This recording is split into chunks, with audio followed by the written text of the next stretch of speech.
Gisela Vicente, je suis à mi-chemin de la maison, dit Armando en tenant le volant d'une main et le téléphone de l'autre. La route est affreuse. Je ne retourne pas à l'autre bout du fil, supplie le directeur de l'hôpital où Armando a travaillé pendant 10 ans et qui est revenu pour opérer un patient urgent souffrant d'une appendicite aiguë. Armando avait déjà effectué une opération de 2 heures aujourd'hui sans complications, mais il était très fatigué en général. Ces derniers temps, je suis très fatigué. En l'espace de 6 mois, il a pu commencer à préparer ses papiers de retraite. Il avait de longs états de service en tant que chirurgien, mais la fatigue s'était accumulée avec la pratique et l'épuisait. Gisela Vicente poursuit, Armando, Polo Toro est d'accord, le gardien peut maintenant se débrouiller sans moi, oui, je pense qu'il peut opérer le patient. Il est temps qu'il commence à le faire lui-même. Si je peux me porter garant pour lui, il n'est peut-être pas sûr de lui, mais il est intelligent. Armando raccrocha le téléphone et saisit le volant à 2 mains. On était à la fin du mois de novembre, mais aujourd'hui il neigeait abondamment, si bien que la route était à peine visible. La neige fondait pendant la journée et crépitait comme du verre brisé sous les roues. Je suis fatigué de cette idée, pensa Armando, je vais prendre ma retraite et oublier l'hôpital. Comme une mauvaise année, je vais parcourir le monde, voir comment les gens vivent dans d'autres pays, me réchauffer au soleil, m'allonger sur le sable au bord de la mer, boire un Coca-Cola glacé et fumer du bon tabac, pensa-t-il. C'est vrai. Depuis 1 an, la moitié du monde est verrouillée à cause de Covid-19 et les frontières sont fermées. Il a réservé une aile entière de l'hôpital aux patients atteints de coronavirus. Il y avait une pénurie d'oxygène et de ventilateurs pour l'unité normale de soins intensifs et chaque jour, il y avait moins de lits disponibles. Bien que ce service ait été transformé en zone rouge, peu de médecins prenaient les précautions nécessaires, et beaucoup d'entre eux ne croyaient même pas à l'existence d'un virus aussi mortel. Cette attitude paraissait d'autant plus étrange à Armando qu'il y avait eu bien assez de morts à l'hôpital. Armando soupira lourdement et voulut se débarrasser de tout ce bazar, mais en même temps cela l'effrayait. L'idée de voyager dans des pays chauds n'était rien d'autre qu'une tentative naïve de se convaincre que le moment était venu de prendre sa retraite. Il n'avait vraiment aucune idée de la façon dont cela pouvait être gratuit et de ce qu'il devait faire 24 heures sur 24 sans travailler. Même si c'était parfois ennuyeux, Armando n'avait aucune idée de ce que serait sa vie à l'avenir. Il fronça les sourcils et appuya sur l'accélérateur, impatient de rentrer chez lui le plus vite possible. C'est alors qu'il aperçut dans les lampadaires une silhouette noire aux proportions gigantesques, parsemée de flocons de neige qui volaient dans sa direction. Il freine brusquement, la voiture frôle les miettes gelées, tourne 2 fois sur elle-même et s'immobilise, la ceinture de sécurité appuyant douloureusement sur sa poitrine. À 1 mètre devant lui, Armando vit un énorme élan qui restait immobile, bougeant ses flancs et expulsant d'épais nuages de vapeur par les narines. L'élan le regardait attentivement, ses yeux reflétaient les braises dans la lumière des lanternes. Le cœur d'Armando battait frénétiquement, il avait de la chance qu'on ne l'ait pas traîné le long de la route dans la forêt et qu'on n'ait pas renversé la voiture. L'élan hocha la tête, agita ses grands bois intimidants et se dirigea lentement vers l'autre côté de la route. Armando resta entouré de fumée d'échappement pendant 1 minute, puis avança lentement en regardant attentivement la route, mais il avait à peine parcouru 20 mètres qu'il vit un nouvel obstacle, un corps humain légèrement recouvert de neige se trouvait au milieu de la route. Il était difficile de croire ce qui se passait, mais Armando ne voyait aucune raison de douter de la réalité. Il sort de la voiture et s'approche du corps, il s'agit d'une fille. Armando vérifia le pouls, mais le cœur battait à peine, il y avait une tache de sang écarlate sous la tête, mais aucune autre blessure n'était visible à première vue. Armando regarda attentivement autour de lui pour voir ce que la neige permettait, il n'y avait pas de véhicule à moins de 10 mètres de l'endroit où la fille aurait pu tomber dans un accident ou toute autre raison expliquant l'apparition au milieu d'une piste nocturne enneigée. Et ceux qui voyageaient en voiture, presque nus, n'ont pas eu le temps d'échafauder des théories. Il faut la soigner tout de suite, pense Armando. Cela ne sert à rien d'appeler une ambulance, car lorsqu'elle arrivera, il sera trop tard. Armando retourne à la voiture et ouvre la porte arrière, il prend la jeune fille dans ses bras et la place avec précaution dans la voiture. Il alluma le téléphone et composa le numéro de Gisela. Comment se passe l'opération?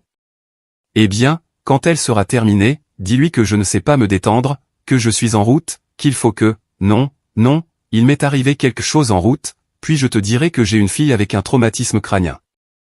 Elle aura besoin d'une étiquette et de tous les tests immédiatement, il faudra peut-être l'opérer, a déclaré Armando.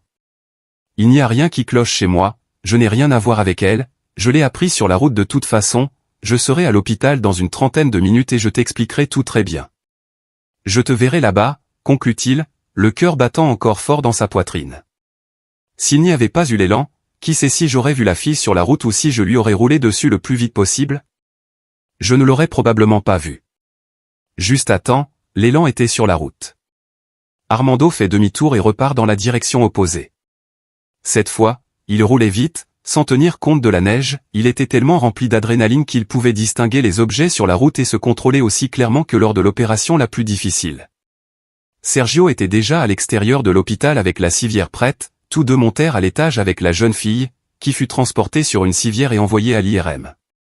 Gisela Vicente et une infirmière atteignirent le scanner IRM et examinèrent rapidement la fillette, elles mesurèrent son attention, prélevèrent du sang dans une veine et l'analysèrent. L'étiquette révèle une lésion cérébrale traumatique assez grave, mais qui ne nécessite pas d'intervention chirurgicale, l'os est légèrement écrasé, il y a un hématome cérébral, mais tout cela n'est pas critique. Cependant, Armando n'aimait pas l'aspect de la jeune fille, il y avait une autre raison pour laquelle elle s'était évanouie profondément. Il a demandé des échographies du cœur et de l'abdomen. Ici, un examen plus approfondi est nécessaire, conclut Armando, mais à ce stade, il était évident que les reins de la jeune fille étaient complètement défaillants. Traiter la plaie. Armando demande à nouveau, a-t-il un lit disponible? Oui, répond l'infirmière. Marisa, as-tu des documents sur la façon dont nous devons l'enregistrer? Je n'en avais pas sur moi, a répondu Armando. C'est peut-être comme ça que je l'ai trouvé. Nous devrions appeler la police, a suggéré Marisa. Nous pouvons la garder jusqu'à demain, mais sans papier, nous risquons d'avoir des problèmes. C'est peut-être du vin, Marisa, mais il ne faut pas aller dans la rue. Réglons le problème d'une manière ou d'une autre. J'appellerai moi-même la police et Gisela Vicente, qui ne dira rien. Ce qu'il peut dire est aussi confus que nous. D'accord, dit Marisa. Je ferai ce que tu me diras. Armando quitta la salle d'IRM et se rendit dans la salle de repos, où Polo Toron était déjà assis, tout excité à l'idée d'opérer seul pour la première fois. Il fumait goulûment et buvait un café noir épais dans une grande tasse.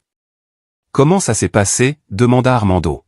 « Je crains que cela ne serve à rien. »« Je préfère me taire pour l'instant, » dit Toron en écrasant sa cigarette. « Demain, tout sera plus clair. »« Tu es si superstitieux, Pablo, » sourit Armando, « la plus simple des opérations, la plus simple pour toi. Pour moi, la première, sans la surveillance de personne, a été aussi sûre que dans ma jeunesse. Je ne crois pas, je ne me souviens pas de cette époque, il me semble que 100 ans se sont écoulés. C'est quoi tout ce remue-ménage dans la salle d'attente, demanda Armando. Une fille qui souffre d'un traumatisme crânien et d'une insuffisance rénale. Nous allons l'opérer, vous m'avez demandé de prendre le lit. N'entrons pas d'abord dans les détails, répond Armando. Dieu merci, il expire le taureau. 2 opérations d'affilée, c'est encore trop pour moi. Maintenant, tu peux te calmer. Calmez-vous, le rassure Armando. Excusez-moi, je dois passer un coup de fil. Il quitte la chambre et appelle la police en expliquant brièvement ce qui s'est passé. La police lui a promis qu'un enquêteur et un criminaliste seraient à l'hôpital dans la matinée. Il ne comprend pas très bien à quoi sert un enquêteur médico-légal le matin, alors qu'il n'y a aucune trace de l'incident sur la route. Mais Armando n'avait pas d'autres options pour la fille qui n'a pas survécu. Lorsqu'il a repris connaissance, un rein artificiel a été branché, la blessure à la tête a été recousue et d'autres mesures ont été prises. Après les examens, son état est plus ou moins stabilisé, du moins il vivra probablement. Un enquêteur arrive. Armando s'est assis sur un banc dans le couloir vide où les lumières fluorescentes clignotent. Il ne voulait parler à personne quand l'adrénaline est retombée, la fatigue s'est emparée de lui avec plus de force, ses yeux se sont fermés et ses pensées ont commencé à se brouiller dans sa tête. Puis il s'endormit contre le mur froid, frissonnant de temps en temps avec des bribes de vision, des moments de sommeil où à chaque fois un énorme élan apparaissait devant lui et le regardait sans cligner ses yeux rouges. Armando se réveilla à cause d'un bruit dans le couloir et regarda l'horloge, il était 4 heures du matin. Il vit bientôt Gisela Vicente et 2 hommes s'approcher d'Armando, dit le directeur de l'hôpital. Ces hommes sont venus vous voir au sujet de la jeune fille. Bonjour, dit l'un des hommes, âgé d'une 50aine d'années, avec une moustache et un nez épaté comme en ont généralement les anciens boxeurs. Anisto Benitez se présente. Laissez-moi vous poser quelques questions et nous rédigerons ensuite un rapport. Oui, bien sûr, dit Armando en se levant et en lui serrant la main. Qu'en est-il du deuxième homme, très jeune, qui a simplement senti et n'a rien dit à Apparemment, c'était un médecin légiste et il portait une mallette qui ressemblait à une mallette médicale. La conversation est brève. Armando donna au chercheur tous les détails de ce qui s'était passé, il mentionna même un élan.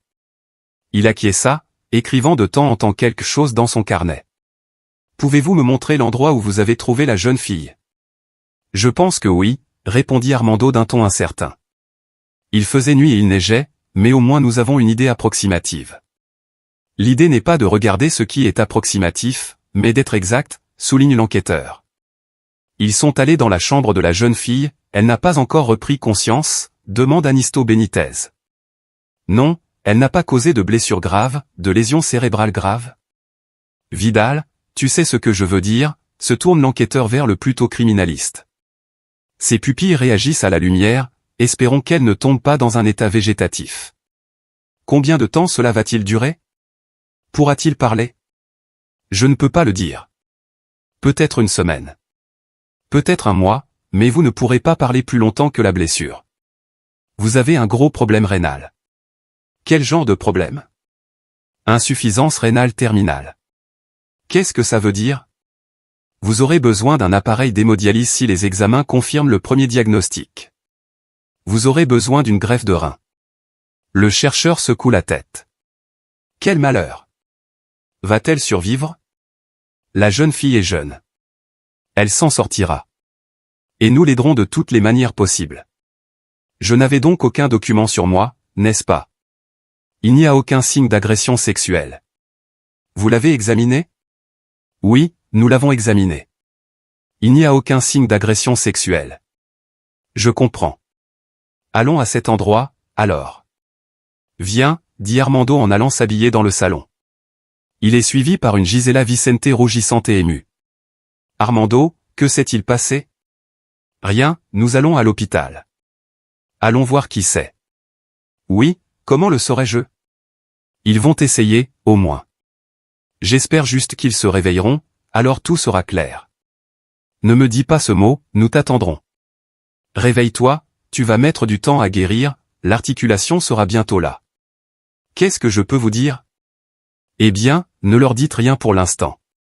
Ils vont visiter les salles des patients atteints de coronavirus. Je ne sais pas, Armando. Ils trouveront bien quelque chose à faire. Je ne me sens pas à l'aise. J'ai un pressentiment.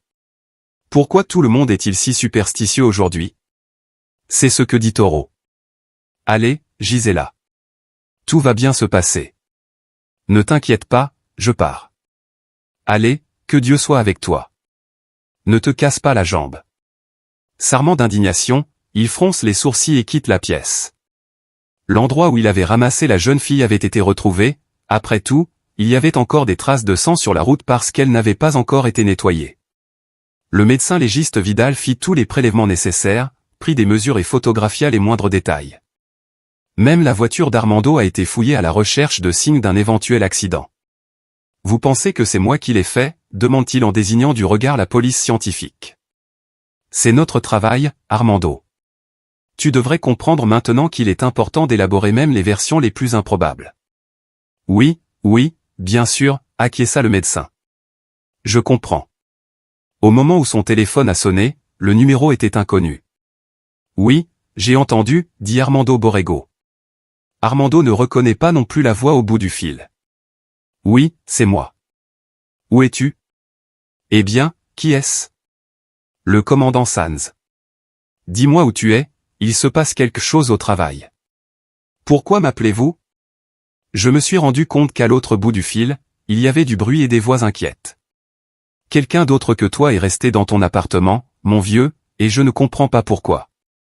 Je ne comprends pas pourquoi. Si tu me poses ces questions, tu peux m'expliquer? Oui, bien sûr, je suis désolé, je vois que tu ne l'as pas encore fait. Vous l'avez découvert de toute façon. Tu ferais mieux de rentrer chez toi maintenant. Tu y verras plus clair. Armando commençait à s'inquiéter. Je ne peux pas partir maintenant. Auriez-vous l'amabilité de m'expliquer par téléphone? D'accord, hésita un instant le commandant. Votre étage est le 43. Oui, c'est ça. Le voisin du dessous a eu une explosion de gaz. Armando s'immobilise. Du gaz? C'est comme ça qu'on l'appelle maintenant. 3 étages se sont complètement effondrés. Nous sommes en train de déblayer les décombres. On appelle les locataires. Dieu merci, il n'y a pas de victimes. Je pense que seule la grand-mère du 3e étage a été blessée. Tu ferais mieux de venir après les événements de cette nuit, dit Armando, qui avait encore les idées claires.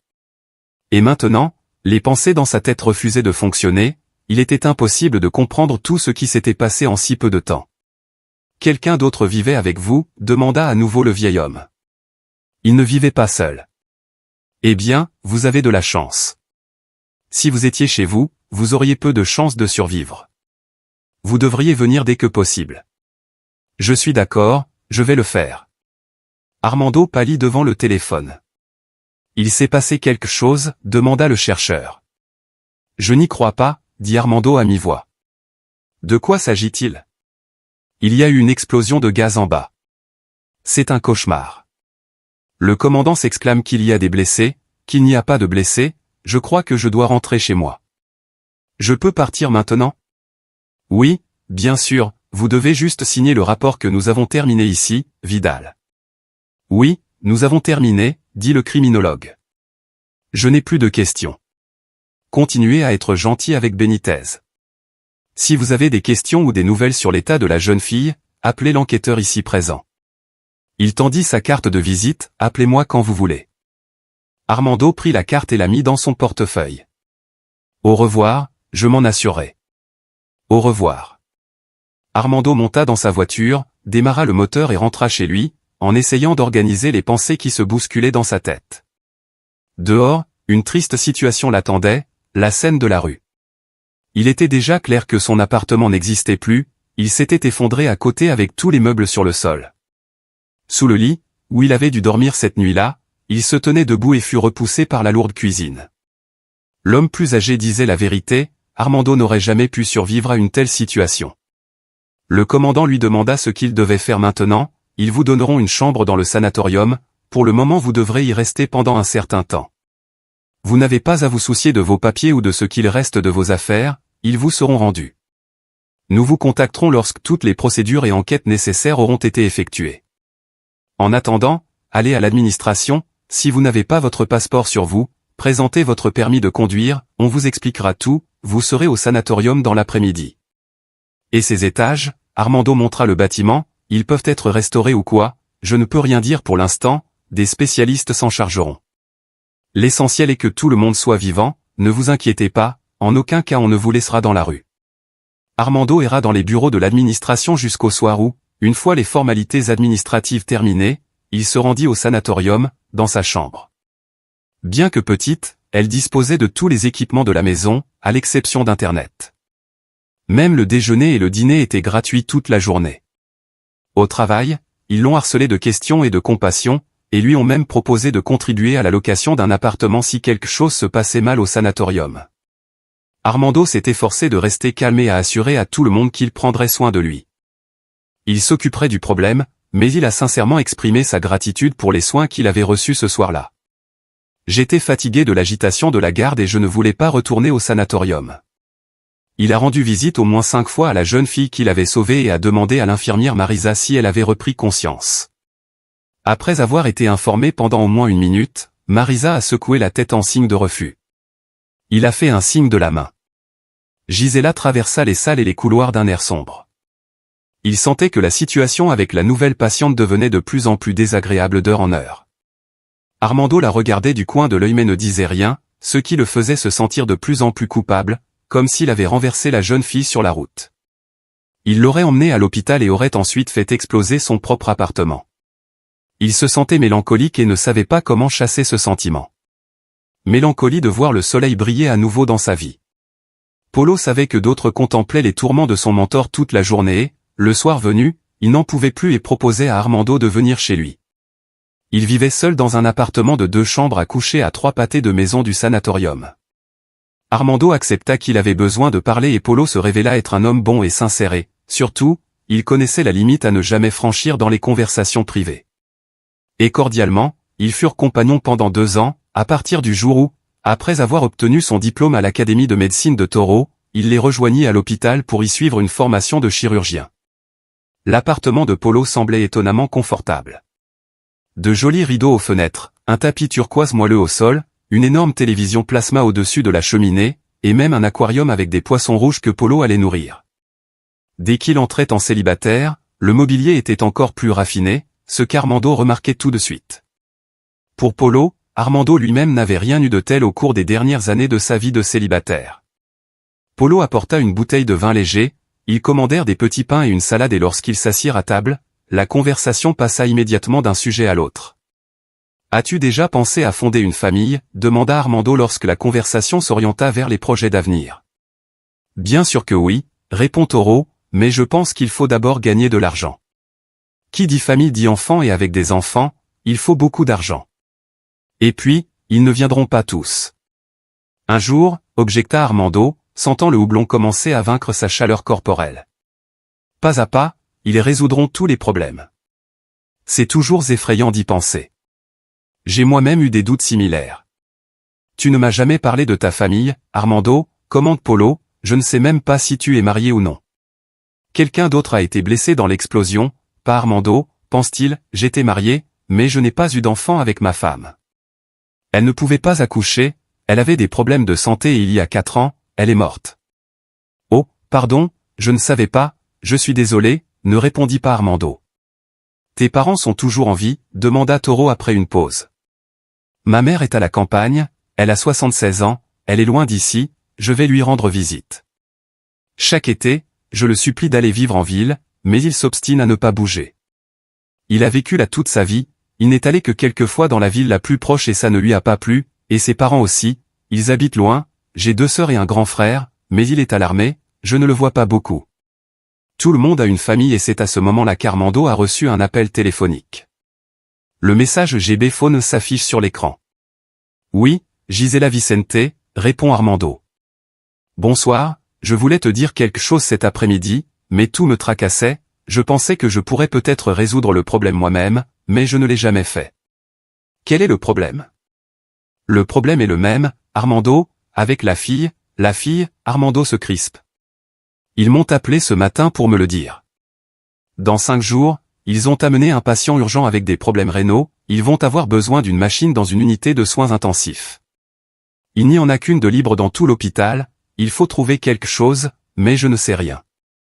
Je ne peux pas dire que vous ne connaissez pas l'homme qui a réservé la chambre, c'est très grave que l'enquêteur n'ait pas trouvé qui est la fille. Personne n'a encore appelé, Gisela. Que suggères-tu que nous fassions? Je ne sais pas, Armando. Il faut le mettre quelque part. J'avais l'impression qu'il y aurait un problème avec lui là où on le mettrait. Armando éleva un peu la voix. D'abord, c'est le seul témoin pour l'instant et ensuite, il ne faut pas le toucher, il ne survivrait pas au transport, si j'ai bien compris. Armando, je ferais mieux d'appeler l'enquêteur pour voir s'il peut trouver des parents. Ensuite, nous aurons le temps de faire la transplantation, il n'y a pas d'autre solution. Armando, réfléchis. Je ne sais pas quoi faire, ok Gisela, je vais y réfléchir, prends ton temps. Nous trouverons un moyen à temps. Recherche Armando. Recherche terminée, raccrocha le directeur de l'hôpital. Qu'est-il arrivé à la fille? Quelque chose a mal tourné, demande-t-elle à Polo quand Armando raccroche le téléphone. Dans 5 jours, nous devrons libérer cette chambre. Ne quittez pas, je vais passer un coup de fil. Il prend sa carte de visite et compose le numéro de l'enquêteur, mais il n'y a pas de nouvelles informations. Aucune caméra de surveillance des stations-service ou des magasins voisins n'avait enregistré la femme inconnue. Aucun avis de disparition n'avait été émis, comme si elle avait simplement disparu. Aucun indice n'est tombé du ciel et aucune empreinte digitale n'a été trouvée dans la base de données, pas même son ADN. Toro fut surpris quand Armando lui raconta les détails de la conversation. Mais si elle avait été une criminelle, elle aurait été rapidement reconnue comme une personne honnête. S'il lui arrive quelque chose, c'est comme s'il n'avait jamais existé, a déclaré Armando. Il n'y a qu'une seule issue, Armando. Et qu'est-ce que c'est? Une greffe. Un donneur, bien sûr. Mais où le trouver? Armando lui serre la main. Selon la loi, seuls les membres de la famille peuvent être donneurs, même pas un mari ou une femme, mais tu as raison de toute façon. Maintenant, il n'y a qu'une seule façon de le déplacer, c'est un meurtre délibéré, quelque chose que je ne permettrai pas. Ce qui s'est passé, c'est qu'il m'a sauvé la vie. Si je ne l'avais pas trouvé sur la route, il serait sous les décombres de mon appartement. Oui, acquiesce-t-il. Vous l'auriez probablement fait, vous auriez dû voir à quoi ressemblait mon lit. L'élan a sauvé la vie de la jeune fille. Pouvez-vous imaginer ce qui se serait passé si l'élan n'avait pas été là? J'aurais marché dessus sans m'en rendre compte avec les chutes de neige. C'est tellement étrange. Si quelqu'un m'avait raconté cette histoire, je ne l'aurais pas cru. Et maintenant, je découvre que je suis le seul responsable de cette fille. Qu'est-ce qu'on fait maintenant? Demanda Toro, ce qui parut inattendu à Armando. Polo s'était inconsciemment impliqué dans la situation et se considérait comme partie prenante. Et rien que pour cela, Armando était très reconnaissant à son compagnon. Je vais te dire une chose, Polo, je vais rester ici cette nuit. Tu n'y vois pas d'inconvénient, bien sûr, Armando, où vas-tu maintenant? Tu restes. Et demain, j'irai au laboratoire de Lucia, qui travaille depuis 7 heures. Non, tu es prêt, si tout va bien, je pourrais encore avoir besoin de ton aide. Quel genre d'aide? Je te le dirai plus tard, il est trop tôt pour ça. Je dois d'abord passer quelques coups de fil et parler aux bonnes personnes. Ou alors j'attends que tout se passe bien. Il faut que tout se passe bien, dit Pablo à Armando depuis sa destination. Il a choisi. Ce n'est pas possible qu'il se moque, je n'y crois pas. Maintenant, reposons-nous. Je vois que tu es devenu superstitieux toi aussi. Viens, je vais prendre ton visage sans poser trop de questions. Je te donnerai un lit dans la petite chambre. Le matin, Armando se rendit au laboratoire de l'hôpital sans dire au revoir à Polo qui dormait encore profondément. Lucia était là. Armando fit des analyses d'urine et de sang, puis alla prendre des photos des reins, comme le prévoyait l'analyse comparative avec les données de la fillette. Les résultats étaient positifs. Lors des repas, il était évident que le rein de Lucia était compatible avec celui de la jeune fille. Une équipe de transplantologues et d'anesthésistes doit encore être constituée. Ils organiseront la transplantation dans 4 jours.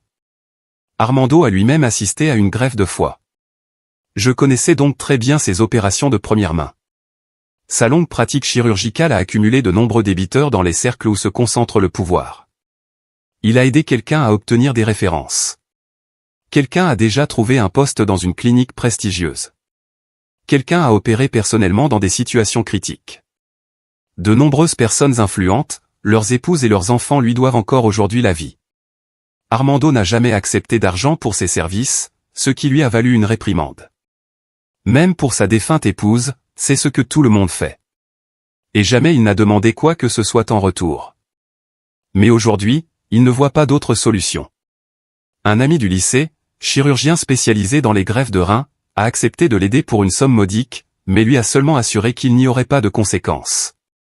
Lorsqu'Armando a quitté un emploi dans la capitale pour un collègue et qu'ils ont déménagé en ville, ils n'étaient amis que de nom. Mais Olegario, c'était son nom, avait encore une dette envers Armando. Il a dû appeler le procureur. Son fils a également reçu l'aide d'Armando. Le procureur a promis que tôt ou tard, les parents de la jeune fille seraient de toute façon retrouvés.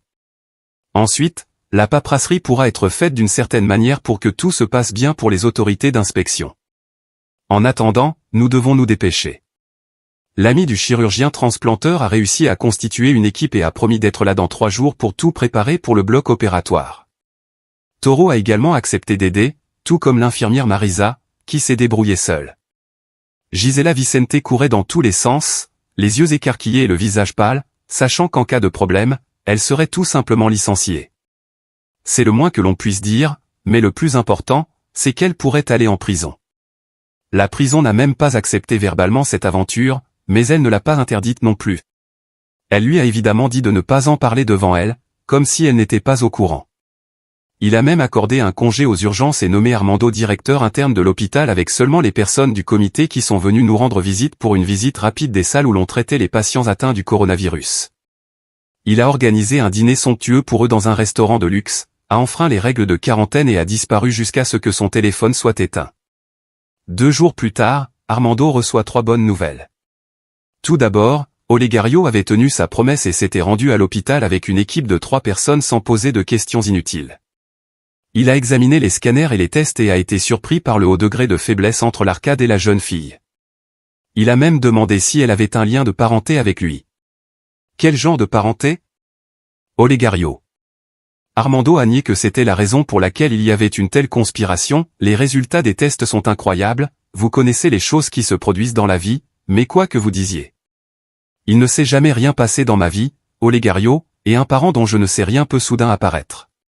Quoi qu'il en soit, cette circonstance qui est arrivée à Olegario est la deuxième bonne nouvelle. Et troisièmement, ce qui rendit Armando particulièrement heureux, c'est que la jeune fille commença à ouvrir les yeux et à faire des actes de réflexion. Après tout, son état était passé d'un coma profond à un état végétatif. L'opération était encore compliquée, mais Olegario avait beaucoup d'expérience et l'anesthésiste qui l'accompagnait était tout aussi bon. L'appartement d'Armando allait être réaménagé et dans quelques semaines, les préparatifs seraient terminés. Il ne reste plus qu'à prier. Pour que l'opération soit un succès et qu'ensuite il se passe quoi que ce soit, Gisela Vicente a continué à se cacher de ses collègues de travail et à rester injoignable par téléphone. Tout le monde lui en veut de cette lâcheté. Il a fallu un jour de plus pour préparer la transplantation. Armando a signé tous les documents nécessaires et la jeune fille a indiqué son nom et son nom en tant que fille. Les noms de famille ont été laissés en blanc en cas d'issue défavorable, ce dont Armando a pris l'entière responsabilité et qu'il a blâmé par écrit. Bien sûr, tout cela ressemblait à du papier mouillé, mais il n'y avait rien d'autre à faire. Polo Toro, comme toujours, craignait plutôt que les autres ne l'incitent à l'optimisme et lui proposa même de faire une incision sous anesthésie locale, mais Olegario refusa catégoriquement l'idée. Cela ne servirait pas à grand-chose et Armando pourrait devenir surexcité et surcharger son corps déjà jeune. Tout le monde est conscient du risque en cas d'issue défavorable. Il serait impossible d'expliquer ce qui s'est passé, le mécanisme serait enclenché et même le procureur ne pourrait pas l'arrêter. Dans un an ou deux, il aurait été possible d'arranger les choses à grands frais de nerfs et d'argent, mais cela aurait été difficile pour tout le monde, surtout pour Armando. Olegario ne dit pas un mot sur les conséquences possibles, ni s'il était si sûr de lui ou s'il savait qu'il devait payer ce qu'il devait et qu'il le payait sincèrement. Il avait une dette parce qu'Armando lui avait donné sa position prestigieuse à l'époque. Marisa était plus qu'enthousiaste, elle admirait l'action d'Armando parce que c'était la seule façon de s'en sortir. Car tout autre chemin conduirait à la mort de l'inconnu. Tout le monde savait que Marisa était une personne très sensible et qu'elle n'aimait pas beaucoup les professionnels de la santé, surtout ceux qui avaient de l'expérience. Mais seule Lucia savait que cette jeune fille fragile, comme Armando, avait subi des tests de compatibilité pour le don, mais qu'ils avaient été négatifs, et que même son groupe sanguin était différent. Il y avait une atmosphère mystérieuse autour de lui, comme s'il était sur le point d'accomplir un miracle. Le jour de l'opération, tout le monde était superstitieux. Les dernières paroles de l'anesthésiste penché sur Armando semblaient, à distance, ne plus avoir de sens. Armando rouvrit la porte, les yeux fixés sur Toro, concentré et sérieux. Lorsqu'il se rendit compte qu'Armando le regardait avec curiosité, il hocha légèrement la tête. Armando se calma et tomba dans le brouillard. Le réveil d'Armando fut douloureux. Son esprit n'avait aucun moyen de se recentrer. Il y avait une fenêtre ouverte dans l'unité de soins intensifs où une fille était allongée sur le lit à sa gauche, et il y avait un froid palpable dans la pièce. Lorsqu'il se réveilla, Armando entendit ce qui ressemblait à la voix de Maritza. Armando la reconnut. Il regarda à sa droite et vit une infirmière en uniforme avec un pull rose en dessous. Elle la regardait en souriant. Puis Armando dit à voix haute et sans assurance, « Ronco, tout s'est bien passé, c'est confirmé », Maritza ferma la fenêtre. Olegario est toujours là. Combien de temps s'est-il écoulé? L'opération est terminée depuis 2 heures. Le médecin est encore là, il partira ce soir avec l'équipe. Tu veux que j'aille appeler le médecin? Oui, appelle-le, Maritza. Il est parti et 10 minutes plus tard, Olegario est arrivé. Armando, comment te sens-tu? Oui, je vais bien. Je n'ai pas encore les idées claires. Je n'ai jamais été à la place d'un bon patient et l'expérience de la fille sur le déroulement de l'opération du rein stable est tout à fait dans les limites normales où des complications se sont produites ailleurs dont Vicente dit qu'ils ne vous parleront qu'à vous. Je veux vous avertir de ne pas vous blâmer pour quoi que ce soit, quoi qu'il arrive. Je sais ce que j'ai fait et ce que je n'ai pas fait et je ne te le reprocherai pas, garder cela à l'esprit et je le ferai. Nous réglerons cela au fur et à mesure. Je ne comprends pas. Armando fronça les sourcils, quel est le problème? Gisela viendra plus tard et te dira tout, je ne sais pas encore, c'est bon Armando, je dois y aller, je dois partir dans la soirée, après-demain il y a une opération. Je suis d'accord. Merci, Olegario. Je t'appellerai quand j'irai mieux. Ne t'inquiète pas et ne te précipite pas, laisse les choses se calmer. Au revoir. Olegario partit, laissant Armando complètement désemparé. À l'heure des repas, tout rentra dans l'ordre. Maritza était proche de lui et de la jeune fille, mais elle ne pouvait pas répondre à ses questions sur les problèmes que Olegario laissait entrevoir, soit parce qu'elle ne savait rien, soit parce qu'il faisait habilement semblant de ne pas comprendre. La situation n'a été clarifiée que par Gisela Vicente, qui a débarqué dans la chambre à 16h et a demandé à Maritza de les laisser seuls avec Armando. Armando, bien sûr que je comprends. Il a sauvé ce que tu voulais, il a sauvé ce qui semblait être une situation désespérée. Tu as une chance inouïe. Je ne sais pas quel dieu tu as prié, mais ils étaient de ton côté. Mais imagine-toi à ma place, si le contraire s'était produit, tu sais ce qui se serait passé. Vous allez prendre votre retraite dans 6 mois, même si vous êtes en invalidité, mais vous ne pourriez pas aller en prison.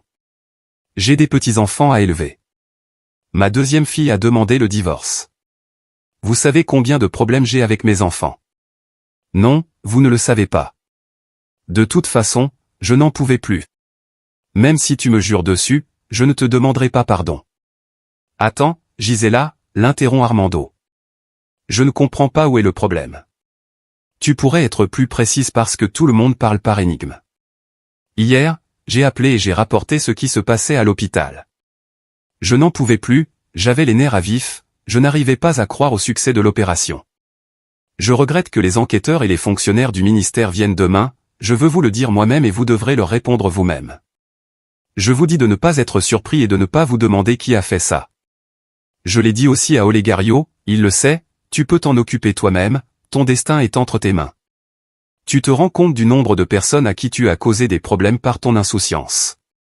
Armando écouta le long monologue de Gisela Vicente et ferma les yeux, surpris que tout ce qu'il lui avait dit ne l'ait pas impressionné. L'important était que l'opération ait réussi et que la jeune fille vive. Pour Gisela Vicente, il n'y avait plus aucune pression pour résoudre ce problème apparemment apocalyptique, qu'elle considérait comme une bagatelle. À tel point qu'elle pouvait le remettre à plus tard et ne pas s'en préoccuper. Elle sourit et une larme chaude coula sur sa joue. Dieu soit loué, dit le directeur de l'hôpital, surpris. Tout le monde devenait fou. Eh bien, continuez à sourire, je m'en vais, vous allez reprendre conscience et enfin vous ne travaillerez plus pour moi. Je vous ai dit au revoir. Là où je viens, c'est la prochaine couchette. Armando ouvrit les yeux et regarda à sa gauche, c'était la fille qui avait parlé. Il regarde autour de lui de manière incompréhensible. Mon Dieu, dit l'administrateur de l'hôpital en s'apprêtant à refermer la porte de la chambre derrière lui. Maritza a poussé un grand cri dans le couloir. Je suis à la maison, immédiatement dans la chambre et Gisela Vicente sortit sans vouloir participer davantage. Maritza accourut et attaqua Armando. Mais il s'arrêta en montrant le lit à côté de lui. Mon Dieu, s'exclama l'infirmière. Elle est réveillée, où suis-je, demandait la jeune fille en toussant à chaque fois. Tu es à l'hôpital, a dit Maritza.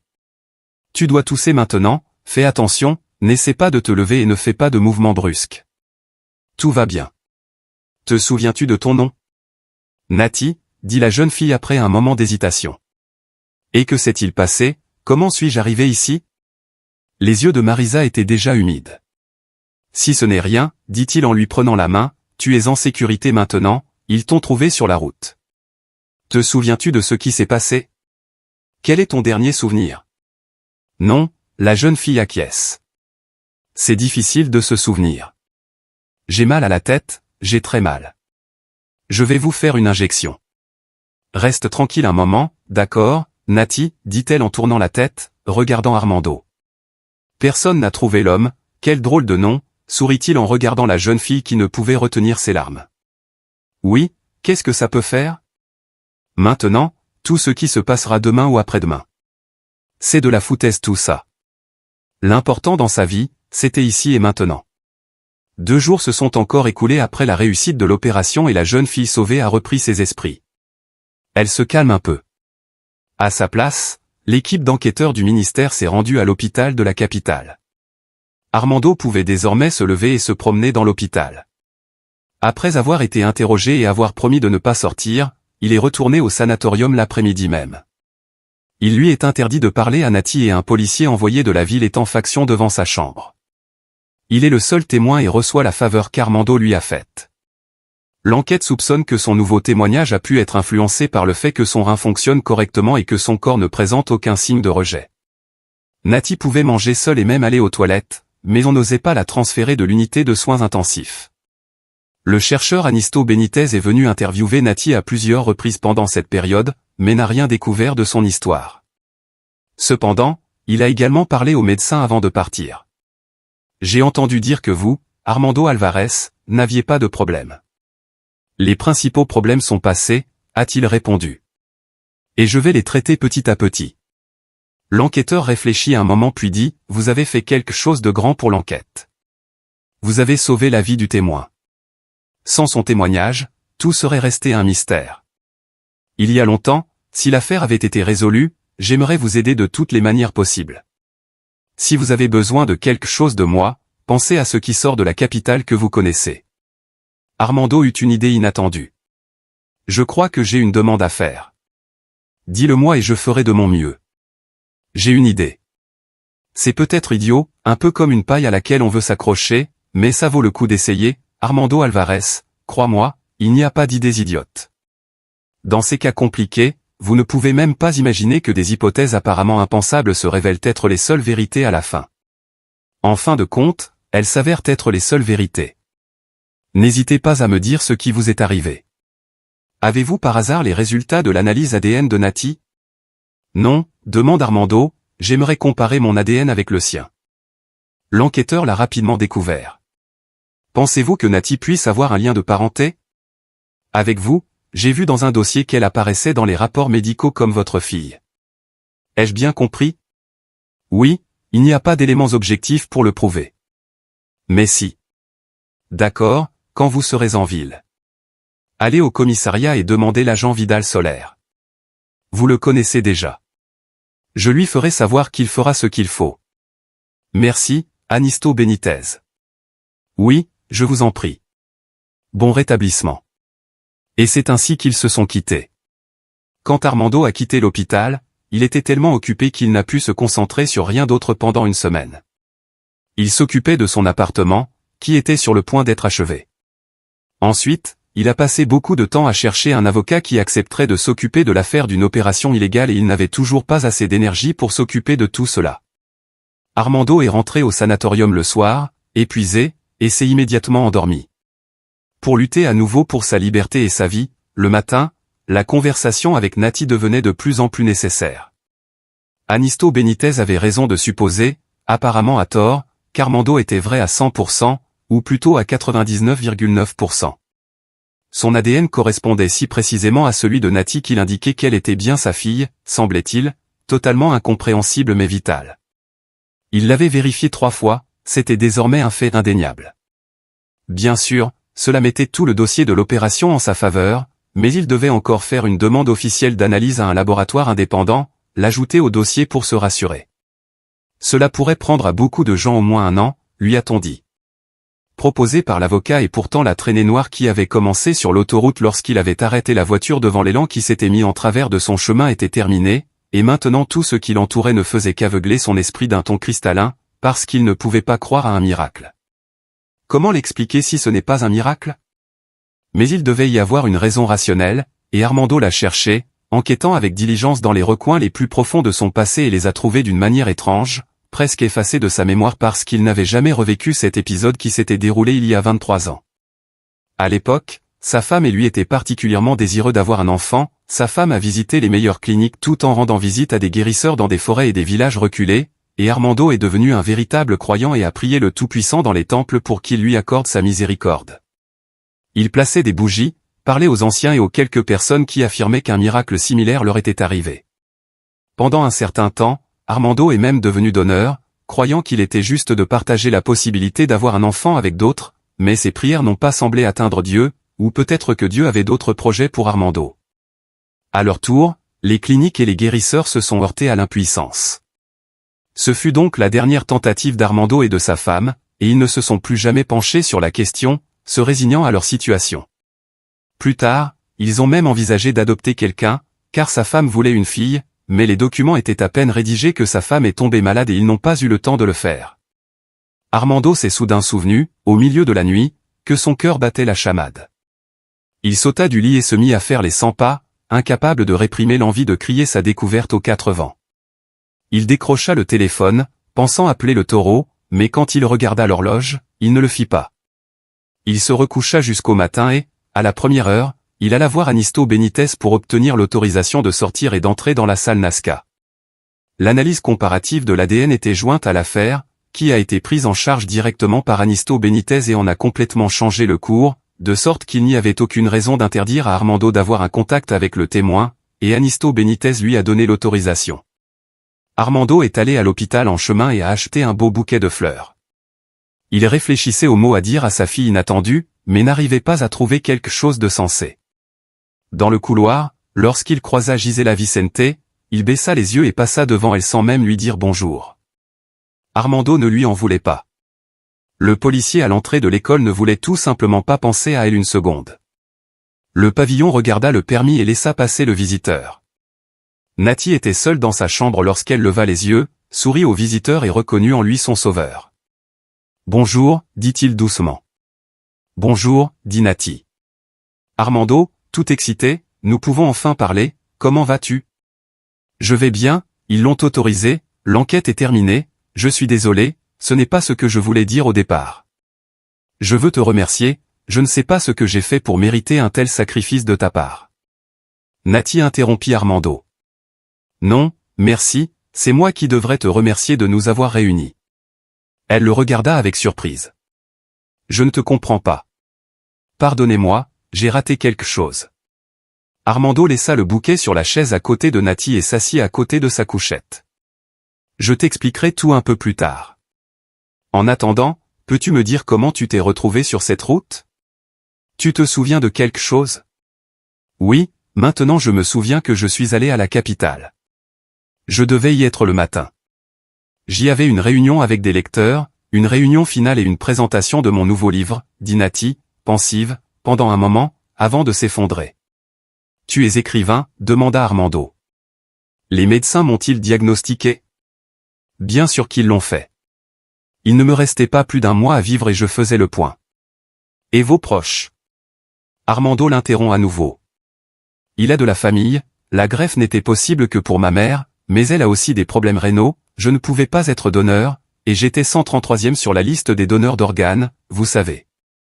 Je ne m'attendais pas à ce que ma mère soit bouleversée par tout cela, et en chemin, j'ai reçu un appel téléphonique m'informant qu'elle avait été transportée à l'hôpital pour une crise cardiaque. C'était la nuit et il neigeait beaucoup. Bien sûr, je m'en suis rendu compte. J'ai fait demi-tour et je suis rentré chez moi en courant, annulant toutes mes activités. J'ai croisé un homme sur la route, gelé, légèrement vêtu, avec un sac à dos. Il avait besoin que je l'emmène au quartier, j'ai donc accepté. Cela m'a tout de suite paru bizarre, mais je n'y ai pas prêté attention car toutes mes pensées se tournaient vers ma mère et l'inquiétude que je n'aurais probablement pas le temps maintenant. 1 heure plus tard, il s'est passé quelque chose dont je ne me souviens toujours pas en détail. Ce type a décidé de voler ma voiture, m'a frappé à la tête et m'a roué de coups.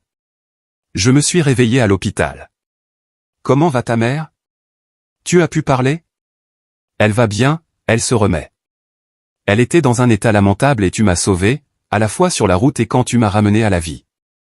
Maintenant, c'est à toi de raconter. Nati sourit à nouveau d'un air fatigué, mon histoire va te paraître fantastique. Mais croyez-moi, il m'a fallu beaucoup de temps pour comprendre que tout cela n'est pas un rêve, mais une réalité. Savez-vous quelle est la probabilité qu'un homme meure d'une attaque de requin ? Pas seulement 1 sur 274 millions. Et c'est ce qui fait que le système est encore moins susceptible de permettre à un donneur de savoir ce que son enfant a. Nati est sortie du lit. Tu dis, oui, je dis que tu es ma fille. Je suis désolé que ce soit sorti de façon si tordue et inattendue. Nati s'est de nouveau effondrée sur la table, l'oreiller vers le haut, et a regardé le plafond. Incroyable, je pense qu'il doit en être sûr puisque l'analyse ADN qu'il a osé me confier a montré à 99% qu'il n'y avait aucun doute sur le fait qu'il savait que ma mère était enceinte artificiellement, mais je ne pouvais pas imaginer quelque chose comme ça sur une route enneigée au milieu de la nuit, loin des villes et dans des circonstances similaires et avec une fin similaire, incroyable, je suis d'accord, incroyable, mais réel. Il y a 5 ans cette année, il y avait beaucoup de neige dans le parc d'hiver, et les enfants ont même fait des bonshommes de neige, Ils ont fait un concours pour voir qui le ferait le mieux. Armando fils, viens avec maman, tu es couvert de neige, dit l'enfant de 3 ans en se retournant et en faisant un signe de la main. Je suis avec grand-père, je vais laisser Nati jouer, le laisser jouer encore un peu. Vraiment, dans 20 minutes, Polo sortira de la salle d'opération et nous rentrerons tous ensemble à la maison, sourit Armando en regardant son petit-fils bien-aimé et Nati soupira et continua sa conversation avec l'infirmière Marisa. Elles étaient devenues des amies inséparables et maintenant elles discutaient des nouveaux achats. Ah, voilà Polo, sourit Armando en voyant son gendre. C'est un homme bon, gentil et décent, et Nati est comme un mur de pierre avec lui. Et grand-père Armando est toujours là si on a besoin de son aide. Il s'occupe de son petit-fils. Il rendra visite à la mère de Nati et l'aidera à s'occuper de la maison. Après tout, il fait partie de la famille. Involontairement, mais Armando n'avait jamais rêvé d'une telle famille, et je pensais vivre seul, mais cela s'est avéré incroyable, un miracle, c'est tout. Si vous avez aimé l'histoire, laissez un like et abonnez-vous à la chaîne.